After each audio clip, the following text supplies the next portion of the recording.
नमस्कार दोस्तों, आज के इस खूबसूरत दिन में मैं आप सभी दोस्तों का स्वागत करता हूं। सबसे पहले मैं आपका ध्यान दिलाना चाहूंगा इस स्पेशल न्यूज पर, जिसके अंदर मैंने एक यूएसडी आईएनआर का मंथली चार्ट लगा रखा है।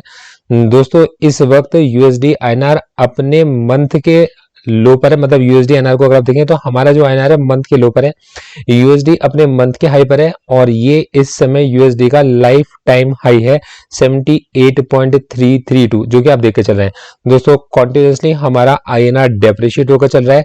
आईएनआर के डेप्रिशिएट होने का क्या मतलब है? इसका एक ही मतलब है कि जिन चीजों को हम लोग इंपोर्ट करते हैं वो चीजें हमारे पास महंगी आएंगी, और ऐसी कंपनी जो रॉ मटेरियल को इंपोर्ट करती हैं उनके प्रोडक्ट आपके पास में एक्सपेंसिव होने शुरू हो जाएंगे, या फिर उनको अगर उनके ऑर्डर्स उनके पास पहले से होंगे तो उनको उन ऑर्डर्स को लॉस में कंप्लीट करना पड़ेगा। दोस्तों, इसके अलावा जो कंपनियां एक्सपोर्ट कर चलती हैं उनके पास जो पेमेंट्स आनी है, मतलब उनके पास ऑर्डर्स भी ज्यादा आएंगे, क्योंकि जब आपकी करेंसी डेप्रिशिएट होगी तब उस कंडीशन में $1 के अंदर ज्यादा बड़ी क्वांटिटी को परचेज किया जाता है। मतलब ज्यादा अमाउंट के ज्यादा क्वांटिटी को परचेज किया जा सकता है, तो परचेजिंग पावर आपका यूएसडी की बढ़ जाएगी, आईएनआर इस समय पर कम हो जाएगा। ऐसी कंडीशन में उन कंपनीज को ज्यादा अच्छा बेनिफिट आने के चांसेस हैं जो कंपनियां एक्सपोर्ट में या जिनके पास में जो पेमेंट आती है वो डॉलर के अंदर आती है। तो दोस्तों, ये चीजें हमारे को थोड़ा सा ध्यान में रखकर चलनी चाहिए।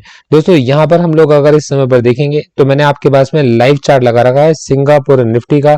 मैं इसको 1 डे के चार्ट पे लगा रखा है, इसको मैंने 1 मंथ का चार्ट लगा रखा है, जिससे कि आप ये समझ पाओ कि करेंसी किस तरीके से हमारी डेप्रिशिएट हो रही है कॉन्टिन्यूसली। मतलब किसी भी जगह पर, किसी एक भी जगह पर मार्केट के अंदर कोई भी बड़ी इन्वेस्टमेंट अगर इंडिया के अंदर आएगी और करेंसी अगर हमारी अप्रिशिएट होगी तो ये यहां से फॉलो होना चाहिए। लेकिन अगर आप इसकी मंथ की कैंडल को देख के चलेंगे तो ये अभी आपके पास में अपने हायर लोज और हायर हाइज बनाता चला जा रहा है। ये हमारे पास में डॉलर। देखो दोस्तों, इस एनालिसिस के ब्याह पर मेरी भी अपनी पोजीशन हो सकती है, मेरे क्लाइंट्स की भी पोजीशन हो सकती है, मेरे फैमिली मेंबर्स की भी पोजीशन हो सकती है। तो मैं आपसे कहना चाहूंगा, आप अगर अपनी कोई पोजीशन मार्केट के अंदर क्रिएट करके चलते हैं तब आप वो आपके पास में अपने इन्वेस्टमेंट एडवाइजर जरूर परामर्श करके चलिएगा। मैं आपको एक भी जगह पर मार्केट के अंदर किसी तरीके के किसी निवेश के बारे में कोई भी सलाह मशवरा देकर नहीं चल रहा। दोस्तों, मैं इस समय अगर आपका ध्यान लेकर चलना चाहता हूं निफ्टी 50 के ऊपर, निफ्टी 50 के फ्यूचर्स पर, जो कि सिंगापुर निफ्टी मैंने लगा रखा है लाइव चार्ट के अंदर। मैं ये देख पा रहा हूं, आपका देखिएगा मार्केट के अंदर इतनी बड़ी सेलिंग के बाद मार्केट ने इस जगह से एक रिवर्सल लेने की कोशिश की, जैसे कि ये पहले लिया था। मार्केट ने एक रिवर्सल अपने लो के पास से लेने की कोशिश की है। मार्केट ने इस रिवर्सल को लो के पास लेने की कोशिश की। इसको हम लोग किस तरीके से देखकर चलते हैं, कैसे हमें इसे इंटरप्रेट करना चाहिए, तो मैं इसमें आपको समझाता हूं कि मार्केट में लो के पास में जिन लोगों ने बहुत पीछे से सेलिंग कर रखी होती है वो कुछ पार्ट अपना प्रॉफिट का बुक करके चलते हैं। कुछ लोग मार्केट में ऐसे होते हैं जो मार्केट में लो के पास में बाइंग करके चलते हैं, कि अपना एक पोर्टफोलियो लो के पास में क्रिएट करके चलते हैं, कि जब कभी वापस इसके अंदर स्विंग आएगा, निफ्टी की टॉप 50 कंपनीज हैं तो आपके इसमें देश की टॉप 50 कंपनी में जब भी कभी मोमेंटम आएगा तब उस कंडीशन में इंडेक्स के अंदर बाइंगे, तो हमारे पास में हम स्टॉक्स इसमें पहले से बैठे होंगे, तो यहाँ पर बाइंग भी आती है। तो दोस्तों, ये जो सेलिंग होती है, सेलिंग एब्जॉर्ब होना शुरू हो गई। हम लोग इस जगह पर पहुंच गए। कुछ क्लाइंट्स ने इसको अपना स्टॉप लॉस लिया होगा और मार्केट के अंदर नई पोजीशंस को ओपन किया होगा। दोस्तों, अगर आपने मेरे पिछले एनालिसिस को देखा होगा तो मैंने आपको बताया था कि 15,750 को जब तक मार्केट डिसाइसिवली क्रॉस नहीं कर जाता अपसाइड में, किसी तरीके के बुलिश मूव के सस्टेन होने के चांसेस थोड़े कम होंगे। तो उस कंडीशन में हमारी जो पोजीशन होनी चाहिए आपके पास में, डिफेंसिव पोजीशन हमारी अपसाइड में और ऑफेंसिव पोजीशन हमारी डाउन साइड में क्रिएटेड होती है हमारी। तो मतलब ये हमने पोजीशन अपनी इस तरीके की क्रिएट की भी थी। दोस्तों, काफी पोजीशंस को हमने अपनी क्लोज भी कर दिया है। दोस्तों, इस समय पे अगर आप मार्केट को देखोगे तो मार्केट अपने इस रेंज के लोअर एंड पर आ गया है और लोअर एंड से यहाँ पर हमें थोड़ी सी बाइंग देखने को मिलती है। दोस्तों, अब आपके पास में पॉसिबिलिटीज ये बनती है कि देखो इतनी बड़ी बुलिश मारूबोजू कैंडल जो कि शॉर्ट कवरिंग की रैली है, और इतनी बड़ी आपके पास में बेरिश मारूबोजू कैंडल, क्योंकि ये बताती है कि शॉर्ट कवरिंग हमेशा शॉर्ट लिव्ड होती है। तो शॉर्ट कवरिंग शॉर्ट लिव्ड होती है, क्यों? क्योंकि रीजन है कि यहाँ पर इसके अंदर जिन्होंने अपने शॉर्ट्स को कवर किया है उनकी वजह से मार्केट में फॉल्स बाइंग के ऑर्डर आए हैं, और अब मार्केट में रियल वैल्यू के पास में आ गया है। तो रियल वैल्यू आपके इसमें 15,432 मतलब 15,340 के आसपास मार्केट का एक बेस बनती है, जहां के पास में मेरे को ऐसा लगता है कि मार्केट ने अगर कंसोलिडेट किया तब उसके बाद फर्दर मार्केट के अंदर एक नया मूव मार्केट में आ सकता है। इन दोनों ही चीजों को अगर हम लोग देखकर चलेंगे तो हम ये बात समझ पाते हैं कि मार्केट के अंदर एफआईज के लिए बाइंग की अपॉर्चुनिटी बनती है।